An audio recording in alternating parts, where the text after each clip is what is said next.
नमस्कार किसान भाइयों। मेरा नाम है रंजीत और आप देख रहे हैं एग्रीकल्चर फार्मिंग। तो कुछ किसान भाइयों का कहना है कि हम चेस या ओशिन या पैक्सलॉन और भी बहुत सी दवाएं बीपीएच के लिए, तो ये सब डालने के बाद भी बीपीएच मतलब भूरा माऊ या काला तेला नहीं मरता। तो हम अब कौन सी दवा डालें और कुछ ऐसा बताओ जिससे चेस या ओशिन या पैक्सलॉन वाले टेक्निकल डालें तो बीपीएच भी मर जाए और 20 से 25 दिन तक कंट्रोल भी रहे। तो इस वीडियो में इसी के बारे में आज हम डिटेल में बात करेंगे कि चेस या ओशिन या और भी बहुत से टेक्निकल है बीपीएच के लिए जिसे डालने के बाद 20 से 25 दिन तक बीपीएच भी कंट्रोल रहे। और जो किसान भाई हमारे चैनल पर पहली बार आए तो वीडियो के नीचे दिए गए लाल रंग के बटन को दबा दीजिए ताकि खेती से संबंधित नई नई वीडियो आपको समय समय से मिलती रहे। तो चलिए शुरू करते हैं।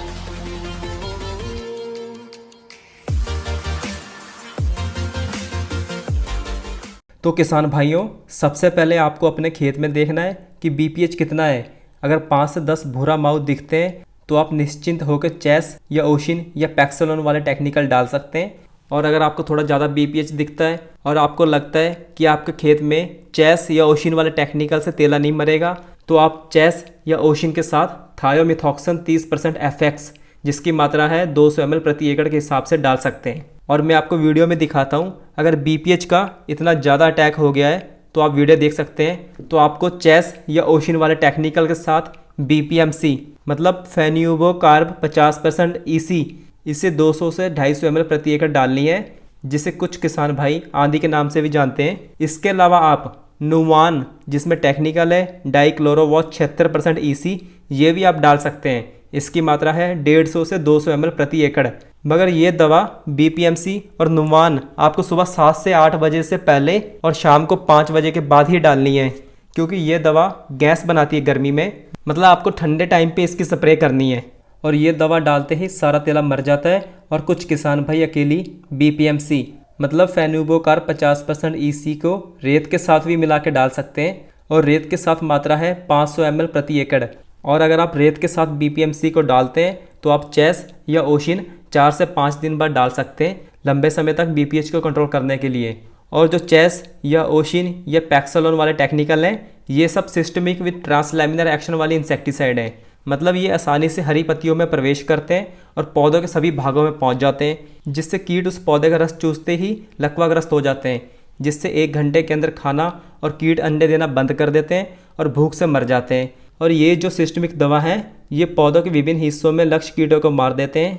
और सिस्टमिक दवा डायरेक्ट बीपीएच पे बहुत कम काम करती है, क्योंकि ये पौधों के अंदर जाके काम करती है। मतलब जब तेला रस चूसेगा तभी मरेगा, अगर रस नहीं चूसेगा तो भूख से मरेगा। और आपको लगता है कि चेस, ओशिन या पैक्सलॉन वाले टेक्निकल डालने के बाद 1 से 2 दिन बाद बीपीएच नहीं मरा अभी तक, और सोचते हो इतनी महंगी दवा डालने के बाद भी तेला जिंदा है, तो किसान भाइयों ये बीपीएच के लिए सिस्टमिक दवा होती है। और चेस, ओशिन या पैक्सलॉन वाले टेक्निकल डालने के बाद बीपीएच 1 से 2 दिन तक जिंदा दिखता है, क्योंकि बीपीएच जब भी पौधे का रस चूसेगा तभी मरेगा, अगर रस नहीं चूसेगा तो भूख से मरेगा। और जब हम स्प्रे करते हैं तो दवा पत्तों पे गिरती है, तो बीपीएच कैसे मरता है तो मैं आपको बताता हूँ। बीपीएच धीरे धीरे सिस्टम के माध्यम से मरता है, एकदम नहीं मरता। इसलिए आपको पहले देखना है कि बीपीएच का अटैक कितना है, ये आप खुद अनुमान लगा लीजिए। और जो धान 10 से 15 दिन में तैयार हो जाएंगे, उनके दाने लाल हो गए, उस खेत में तेले की स्प्रे करने का कोई फ़ायदा नहीं है, क्योंकि उस खेत में तेला भी कुछ नहीं कर सकता और कोई ज़्यादा नुकसान भी नहीं होगा। क्योंकि जो पके हुए धान हैं उसके पौधे सूखे या पीले हो गए और वहाँ पे सिस्टमिक दवा काम भी कम करती हैं, जिसके कारण पूरे पौधे पे दवा भी नहीं फैलती और बीपीएच के ऊपर कंट्रोल भी अच्छे से नहीं होता। और किसान भाइयों, आपके खेत में बीपीएच कंट्रोल क्यों नहीं होता? एक कारण ये भी हो सकता है कि आप 150 लीटर प्रति एकड़ पानी से कम ना लगाएं। और याद रहे, बीपीएच और फंगस को शुरू में ही कंट्रोल करना ज़्यादा अच्छा होता है, नहीं तो बहुत नुकसान हो सकता है। मतलब बीपीएच और फंगस को स्टार्टिंग में ही कंट्रोल हो जाए तो फसल में बहुत बढ़िया रिजल्ट देखने को मिलता है। और अगर बीपीएच और फंगस ज़्यादा हो जाएं तो कंट्रोल से भी बाहर हो जाते हैं।